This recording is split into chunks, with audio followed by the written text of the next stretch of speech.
What to do when you can't repay private student loans? The solutions vary from simple to extreme, but no matter your situation, you can make your student loans easier to pay off. Remember how exciting college was? There were new people to meet, experiences to share, and little room for thoughts like, hey, how am I going to pay these student loans after graduation? Yet there those loans were, 6 months after graduation, staring you in the face. Student loan debt in the US exceeds $1.5 trillion, and $119.3 billion of that total is owed to private lenders. If you're one of the 13% of Americans making at least one student loan payment each month, you may understand the challenge of managing your debt. Among Americans with student loans, some are faced with a series of troubling questions. Will I ever be able to get married and have kids? Will I ever buy a home? How old will I be when these stupid things are paid off? And finally, what am I supposed to do if something happens and I can't pay my private loan? Hopefully, one of these 4 suggestions will work for you, and you won't feel the urge to flee the country to escape the debt. Talk to your lender. Private loans have fewer protections in place than federal loans, and private lenders can be prickly about negotiating with borrowers. As far as they're concerned, your student loan does not differ from a car loan, and they expect to be repaid, regardless of your circumstances. Since they can't repossess your degree, private lenders take other measures. They can report missed payments to the credit bureaus, add collection charges, seek repayment from a cosigner if you have one, or get a court judgment against you. As awful as that sounds, none of it benefits the lender if they still don't get paid. If you're lucky, your lender is one of the few that offer forbearance, a temporary break from making payments, but not from accruing interest. If not, your job is to politely explain your situation, tell your lender you want to repay the loan, and ask them to help you do that by changing the terms. That may mean lowering your interest rate, forgiving penalties, or extending the time you have to repay. Refinance. If your lender will not change the terms of your loan, it's time to consider refinancing with another lender. Be prepared to do an end run around 2 problems. The first involves your credit score. If you've missed payments, that has probably been reported to the credit bureaus, which means your credit has taken a hit. If this is the case, apply for a refinance with a lender known to work with lower credit scores. Some lenders will offer refinancing to borrowers with scores as low as 650, generally considered a fair credit score. There is a caveat, though. The low rates you may see advertised are reserved for those with the best credit scores, so you can expect to pay a higher interest rate.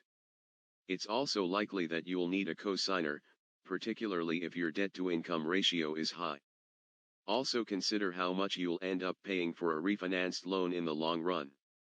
Say you originally borrowed $10,000 for 10 years at 6% interest. Your monthly payment is $111, and the total interest on the loan will amount to $3,322. To lower your payment, a lender suggests you extend the loan to 20 years, at an interest rate of 7%. Now your monthly payment is knocked down to $78, but you'll pay $8,607 in interest. That's $5,285 more than if you'd kept the 10-year loan. Do the math and look at all your options before you refinance.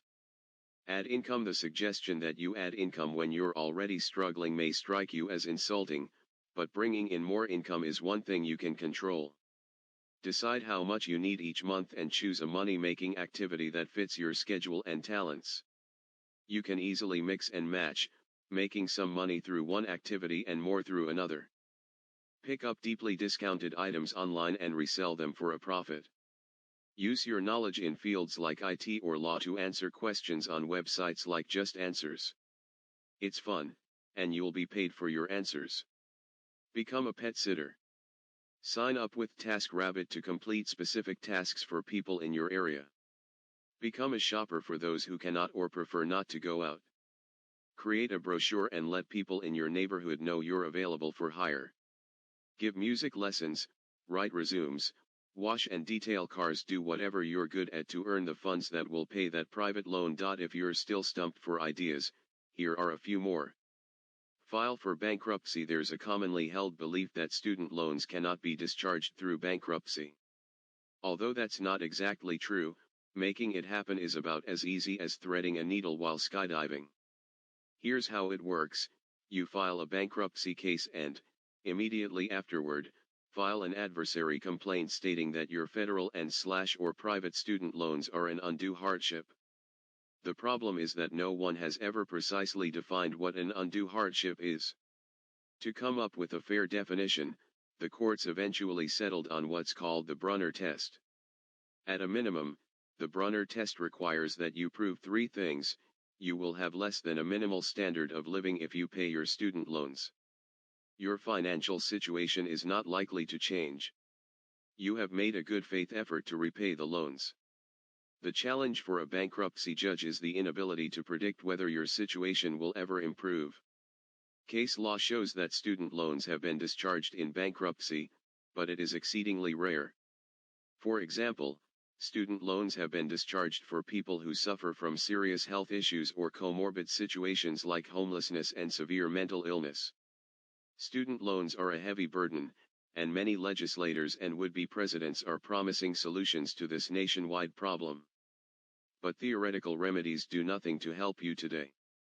Fortunately, there are practical measures that can help you feel like you're back in the driver's seat.